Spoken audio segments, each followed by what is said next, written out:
New here at 10 o'clock, Minnesota is seeing the highest number of whooping cough cases in 8 years. The state health department reports more than 1,000 cases of the respiratory infection so far this year. Last year, there were only 61 cases. Of these cases, the latest numbers from the Minnesota Department of Health show the majority, about 37%, are in Hennepin County.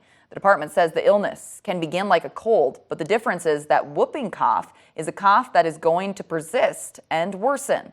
If it goes untreated, it can cause pneumonia, infections, and even death. According to the Department of Health, the majority of cases have been in vaccinated individuals. However, it says the vaccine can lower symptom length and severity.